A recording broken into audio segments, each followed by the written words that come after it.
Good morning, and thank you for joining us for All Things Heart. I'm Alexis Del Cid. We are working hard to bring you some pretty incredible shows this coming fall. Until then, we'll be sharing some encore presentations of our favorite episodes every Thursday morning at 10 a.m. all summer long. So sit back and enjoy this best of All Things Heart.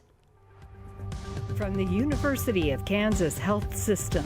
I am amazed. The team here is great. I came on a Tuesday, and then by Saturday, I had a heart in me. I have never seen a group of people work together so good as this team of heart specialists. I mean, it's just unreal.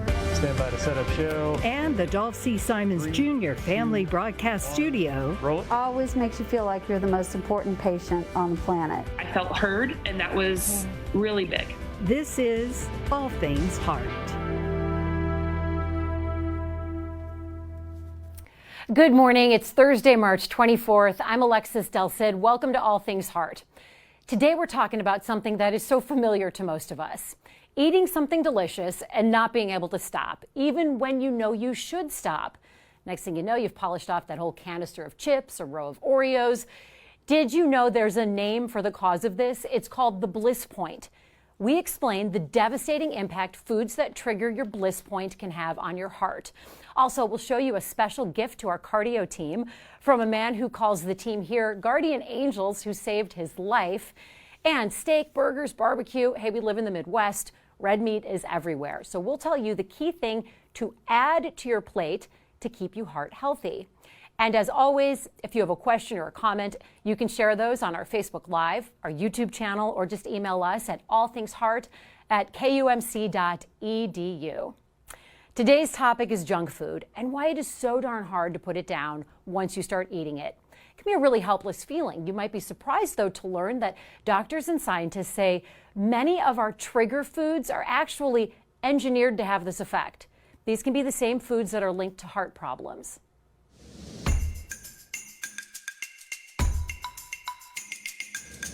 We all have that one food, chocolate, that trips our trigger. Pizza. Chips. Lay's potato chips got the commercial right. You know you should stop. Chips. Sour gummy worms. Once I opened the bag. And you just can't. I can't stop at just one, even if I hide it somewhere in my house. I get to the point where I know I'm full and I just keep eating. Do you feel regret when you're done? Oh yeah, definitely. So what is happening in our brains to make us keep eating even when we know intuitively we've had enough? Why do we keep going, knowing we're not going to feel good when we finally do finish? It's no accident, and you are not a failure. It is intentional, and there's a name for it, the bliss point. The point in which food manufacturers pour just the right amounts of sugar, salt, and fat into all the foods we love, overriding our body's natural mechanism that should tell us to stop eating. The bliss point is what keeps us going back for more and more and more, and it can have devastating consequences. Who's hungry? Right? I feel like I just ate. I mean, we're really excited to talk about this today.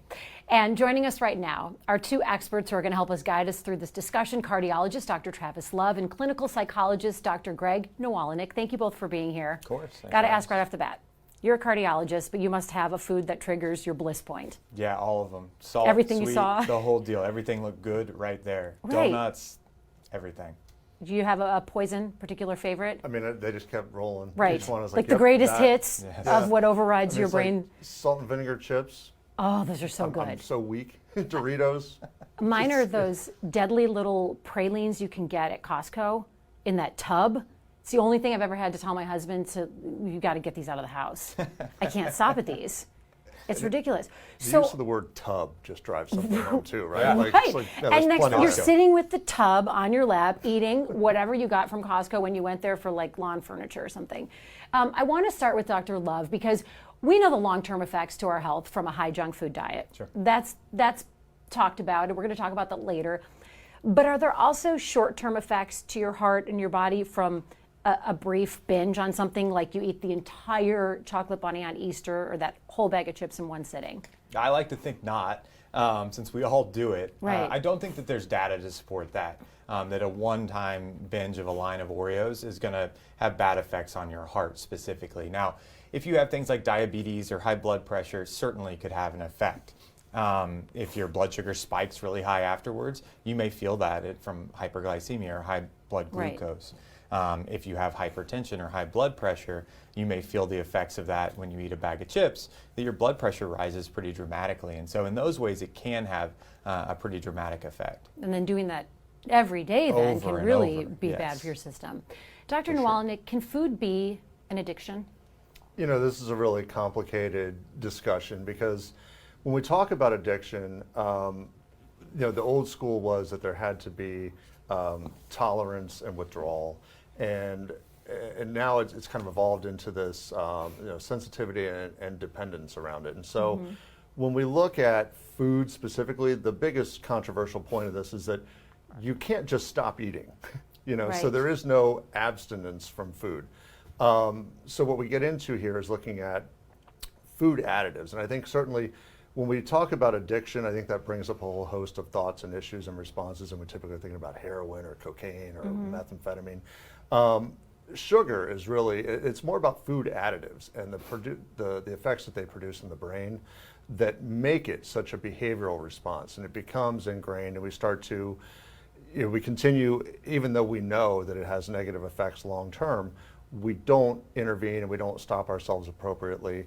And so there's a lot of discussion around this in terms of, is it personal responsibility or is it industry driven, and what needs to be done to rectify this, because non-communicable diseases are actually the biggest problem that we're facing right now. I mean, I know coming right out of COVID, everybody looks at, hey, COVID was the pandemic. The westernization in this ultra processed food, that's kind of one of the bigger global pandemics that's spreading. So, and we've heard doctors talk about how one of the things to minimize that can help you minimize how horribly you do get sick or put you at less risk is to not have those other diseases, that try to keep your weight in check, try to be fit, try to keep yourself heart healthy. Getting back to what we're talking about with eating though, Dr. Nawalnik, have you seen more disordered eating over the past few years compared to when you first became a psychologist? Well, it's not so much that I've seen more of it, but I've seen it spike as a result of the pandemic. I think a lot of people, when you look at disordered eating, the primary element there is control. And whenever folks who tend towards that behavior feel an absence of control in their life, you can see it kind of creep back into the frame in terms of, well, I can't help everybody wear masks, I can't help people get the shots, but I can certainly binge and then purge, or I can restrict my intake of food. It becomes the one thing, it's very primal, that we can have control over. And so I have seen that come back in people who had kind of wrestled through some of those issues in treatment, and now they're coming back in and saying, sorry, the wheels fell off and I'm back in it. So. I imagine so many different layers of that happening because the support groups just weren't available to a lot of people in person. Dr. Love, when it comes to a healthy heart, we always talk about obesity, right? But what about the thin person who's a junk food junkie? Can you be thin and still have an unhealthy heart from a poor diet? Yeah, absolutely. So obesity in and of itself is a risk factor for coronary artery disease, whether or not you have high blood pressure, high cholesterol, diabetes, the other things that go along with having obesity. Obesity itself is a problem. That being said, people can be thin and they can have high blood pressure, diabetes, high cholesterol because of what they're eating. It may not manifest itself as obesity, but they can get all of those kind of secondary issues as a result of what they're taking in. So just because you're thin doesn't mean you've got a healthy heart. And doesn't mean you can just keep eating whatever because your metabolism is quicker. Lots of people are thin that have diabetes or that have high blood pressure or high cholesterol, so no, it doesn't. When it comes to sugar, would that be considered an additive in food? Absolutely. The reason I ask is because I was looking at some jars of spaghetti sauce, and some of the spaghetti sauce is loaded with sugar, like high fructose corn syrup is in the spaghetti sauce. And so I wanted to ask you about sugar, because we know it can raise your blood pressure, right? And it can increase chronic inflammation, which could be a pathway to heart disease. But I want to know if you guys are stunned at what we looked at when we found sugar levels and how much we're consuming regularly. Well, 200 years ago, we were consuming 2 pounds of sugar a year. That's the average American. 1970, we ate 123 pounds of sugar a year. Today, the average American consumes almost 152 pounds of sugar in 1 year. That's the average person eating 3 pounds of sugar a week. That seems freaky to me. Does that seem? It's a lot. Does that surprise you as a cardiologist? No. So, no, I mean, no. People can't stop. So most of us are eating 2 to 3 pounds of sugar a week, Dr. Nwalnik. Well, I think if we look back at 200 years ago when we were eating the 2 pounds, it's because the sugar was coming in natural sources. It was in fruit. It was in, it was naturally present. That 152 pounds is because now we've taken, like if you look at a coca leaf, it can be used, for medicinal purposes, whatever. You refine that and process it down to pure cocaine. That's a problem. Right. Sugar isn't different. It occurs naturally in fruits and things, but when you process it down and crystallize it, like here's this pure form, now we can use it and apply it in several different things. And food industry has not really been responsible and has, they've been responsible to profit margin, and they did their homework and realized that the more of that they put in foods, it gets to a point where people start to buy more. They come back more often. They want things more. Right. And it comes back to this reinforcing effect and the bliss point. Yeah, the bliss point. We're talking about. Exactly. That if you taste something with no sugar in it, you're gonna be like, okay. You taste it with enough sugar, you're like, oh, that's really good. Right. And then you taste it more, but you talked about the bliss point with sugar, salt, and fat.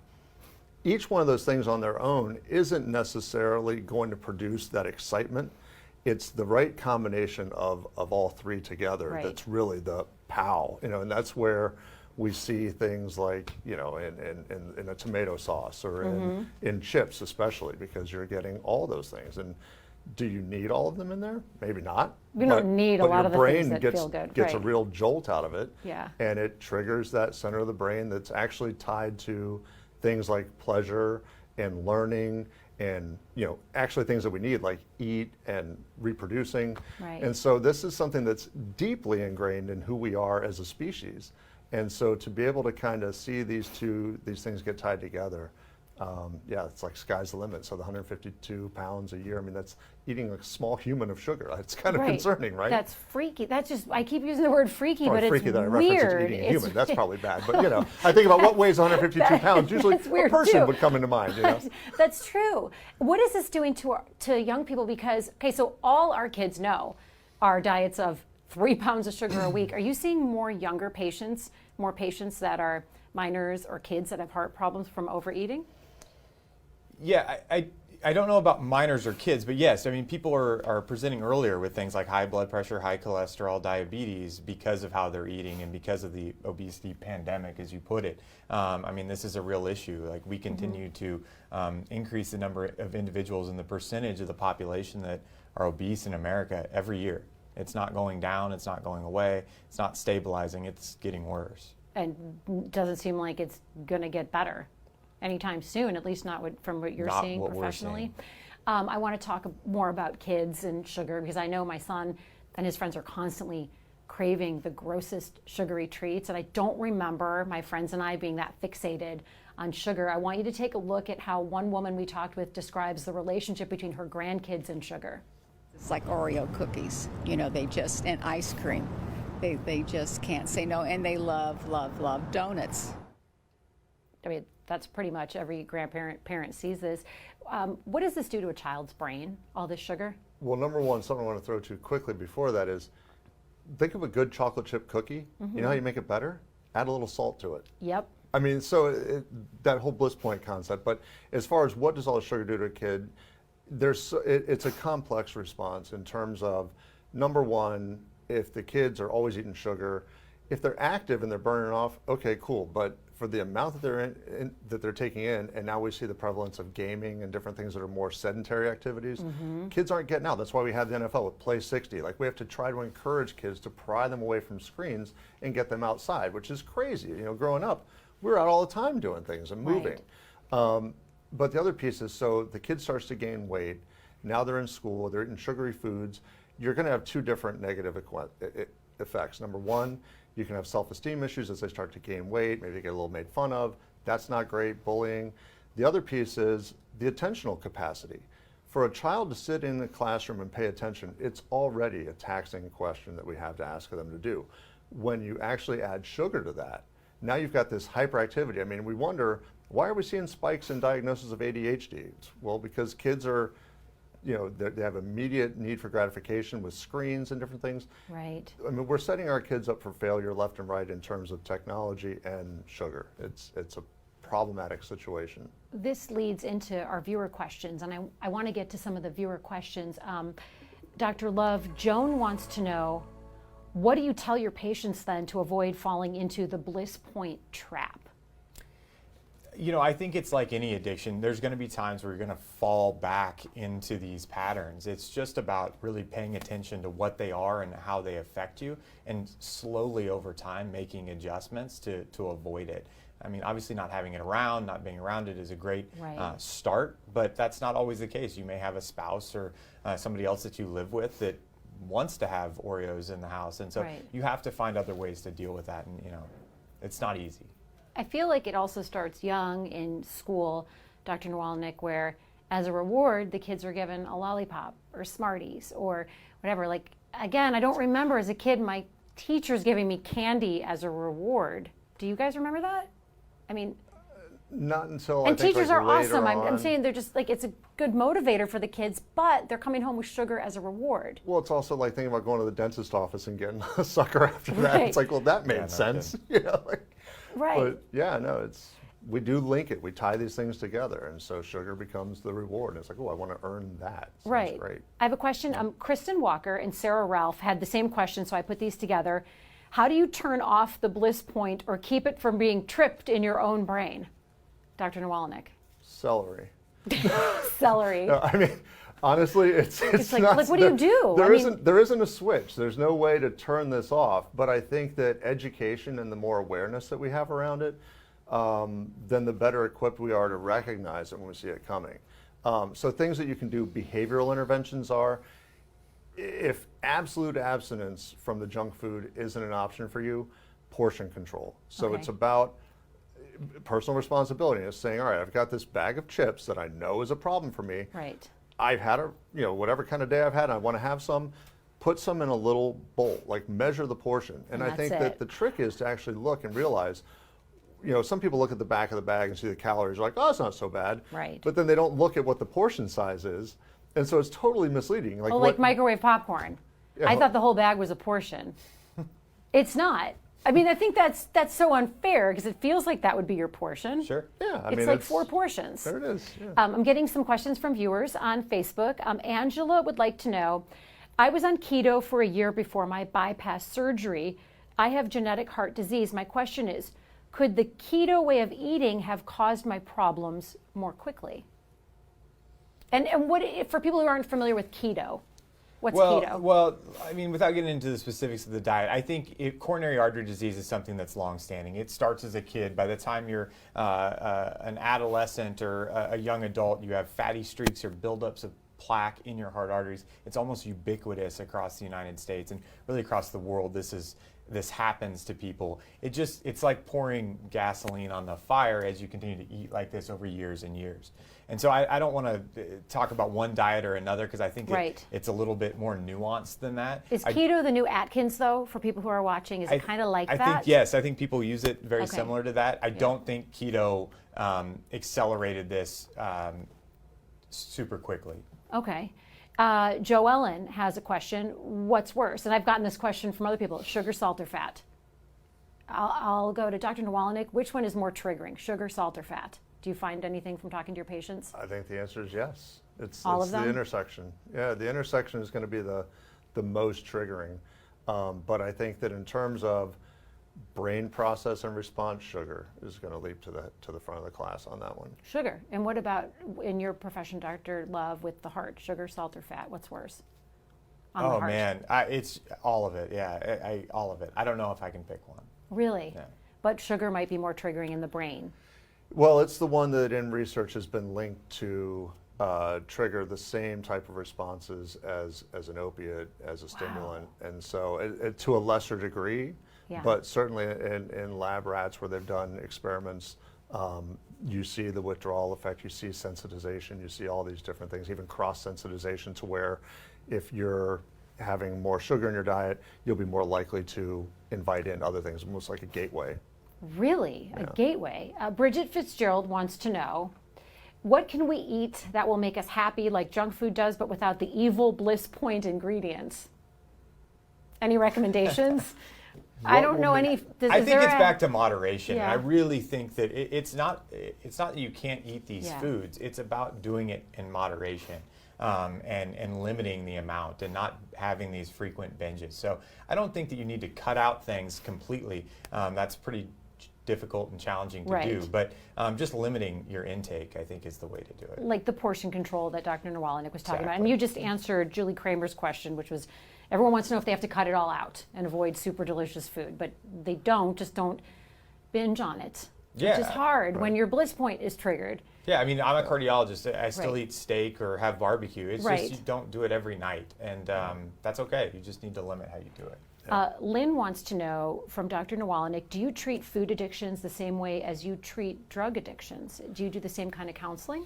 I'm not an addiction specialist, so I'm kind of not the guy for either of those.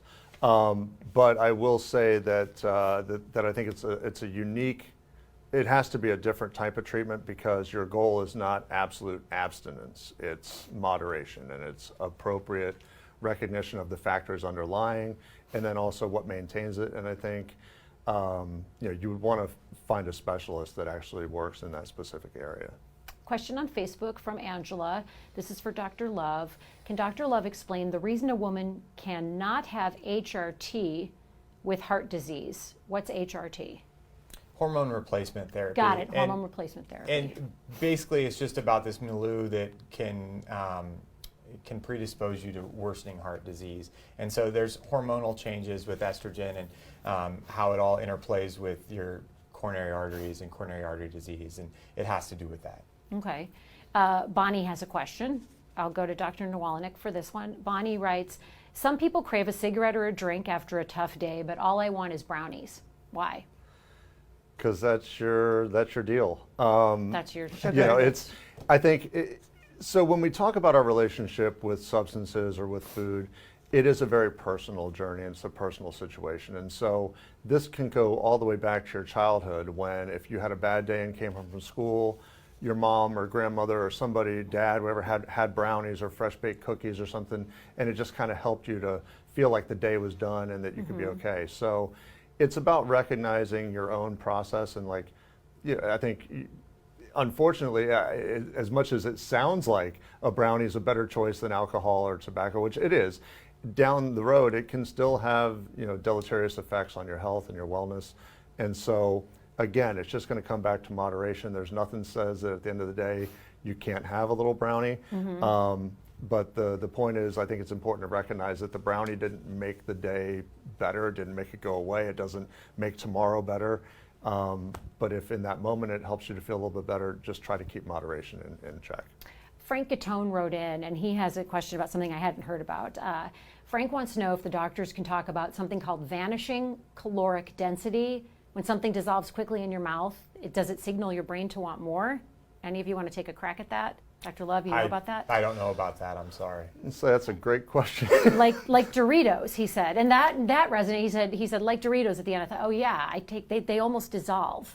I mean, I don't notice them dissolving, but I love chewing them. Right. Like to death. I'll get more and more. Like that's one of my weak spots. That Dorito dust is like magic. Well, I think Cool Ranch. So what I think, right? I think the real problem is people who eat quickly, or if you are eating fast, you just take in a lot more before you feel full. And so things that are vanishing quickly in your mouth, you're quickly grabbing to put something else in there. And so I think that's more of a bigger issue. If you can spread out the time that you eat dinner or drink water between every bite, you can really make yourself feel full quicker and decrease your overall caloric intake. And one more question. Sorry, I didn't mean to cut you off. You're fine. Dr. Love, a question for you. Marie writes, when I was little, my mom told me I was going to, quote, give myself diabetes from eating so much sugar. Is that possible? Again, not like in a one-time instance, like if you have a whole row of Oreos, you're not going to develop diabetes, but doing that over time, day in and day out, Yes, it's going to Type lead 2 diabetes. we're Yes, talking about. exactly, Yeah. exactly. Type 1 diabetes is different. That's an autoimmune disease. But type 2 diabetes, yes, over time it leads to obesity and type 2 diabetes, high blood pressure, all of those things. I want to get our final thoughts on this discussion because clearly it hit a nerve when I've been talking to my friends about this beforehand and from the comments we're getting. Dr. Nawalnik, what are your final thoughts for our viewers about the Bliss Point? Well, okay, so Bliss Point, I think that we need to recognize that it's vastly difficult for people to try to just exercise personal responsibility around this. And I don't mean to try to give people excuses, but as I was kind of doing some research around this, I realized that what we see in terms of when I reference the non-communicable diseases, those are the heart disease, those are diabetes type 2, and other different issues that are linked to the Western diet, the highly ultra processed food, which means 5 or more ingredients in the food. And the problem that we have here is that we have the information and people, if you look around, aren't really making the right decisions. We're going to bankrupt the healthcare system. We're going to bankrupt Medicare, Social Security, all these things as people are having significant health effects in regard to managing this situation. And so as Americans, we hate to look at regulation. But when an industry isn't willing to take the appropriate steps to be responsible and try to help the public wellness, maybe it's time to put responsibility on the businesses instead of just on ourselves and on the industries and systemic issues. And the proof's in the pudding. If you do the research out there on this stuff, it's legit and it's killing us. So. And we've done many news stories on food deserts where there are entire neighborhoods where people don't have access to healthy food, and so all they have are go to the convenience store real quick, get everything, and it's all got way more than 5 ingredients. And not even just availability, but cost. Right. Healthy food is more than 2 times as expensive as this garbage, and so we need to keep that in mind, and that starts to feel a little systemic. Right. Dr. Love, what about you? Yeah, final thoughts is it's just tough to see the end point of all of this. It's tough to see somebody who's, 55 years old and has had a heart attack, and it's because they just couldn't stop eating and refused to eat right to treat their diabetes or their blood pressure, and seeing that end point is really hard. Some people get affected by it and actually change dramatically how they interact with food and these other things. Some people don't. I mean, it's no different than smoking in a lot of ways.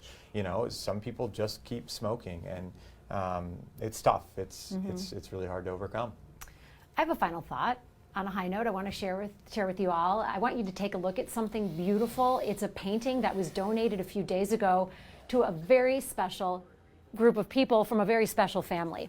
It was gifted to the Cardiac Intensive Care Unit here at the University of Kansas Health System. Here's who painted it: the son-in-law of a transplant patient named Jim Wagner. Jim and his wife are from Nebraska, and they initially came to the University of Kansas Health System because Jim wanted to get into a clinical trial for his heart issues. But after looking over his echocardiogram, cardiologist Dr. Zubair Shah told Jim, "You don't have time for a trial. You need a new heart, or you're not going to survive." 45 days later, because of this incredible team here, Jim had a new heart. 6 months later is when he came back to donate this gorgeous piece of artwork, donated and painted by his family, as a big thank you to the cardio team that saved his life. We wanted to come today to present a piece of art so that we could show our appreciation for how we were treated here from top to bottom. A painting was a great gift. It will be here for always. And there'll be a plaque, and it will remind staff and everybody that sees it and takes a moment that it matters. So it was a beautiful tribute to the staff, to the organization, and it'll be a treasure for always. Vice President of Cardiac Services, Barbara MacArthur, says she and the rest of the team are just going to treasure this painting and their relationship really with the Wagner family till the end of time. That's just a really neat story. We spent so much time in this episode talking about food, so let's kind of bookend it with this. Let's talk about red meat for just a minute. We live in the Midwest, so yes, we eat a lot of red meat. How do you balance that with heart health? Here's cardiologist Dr. Shannon Hoos Thompson. I am 4th generation rancher, and we live in the Midwest, and I have a grandma who just turned 90 and have several other relatives and things? So the answer is by itself, no. If you're eating, T-bone steaks and potatoes, 3 meals a day, especially if you're frying it up, it's going to lead to problems. But usually by itself, again, red meats, can you have red meat? Absolutely. But if you stack that on to now I smoke, or if you become a diabetic, and again, you're not eating that salad on the side, you're not having the green beans to go with it, if you're not eating a balanced diet and you're just living on nothing but protein, yeah, that's not good for you. And that really echoes what we've heard Dr. Love say and Dr. Nawalnik about moderation. We are just 6 days away from National Doctors Day, which is March 30th. It's a day to celebrate and honor and say thank you to our doctors. We have a fantastic way you and your family can send a thank you.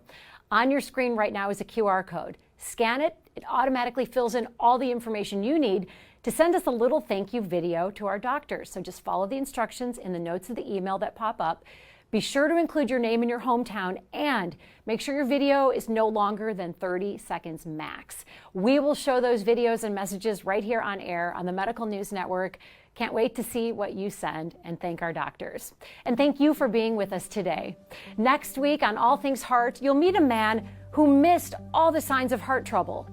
I kept telling him, you need to go see your doctor. There's no reason not to go see a doctor.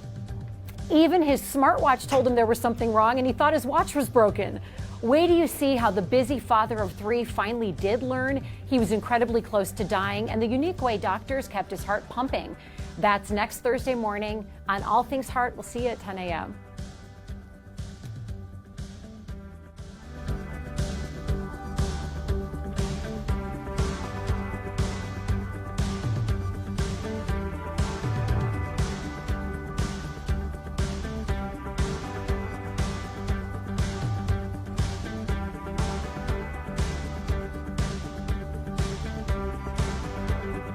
Thank you so much for joining us this morning for this Best of All Things Heart. We love sharing these important stories with all of you. So remember, you can always email us at allthingsheart@kumc.edu, or you can reach out to us on Facebook, Twitter, and on YouTube. We will be back with live shows focused on all things heart every Thursday morning starting September 8th. Go out and make it a great day.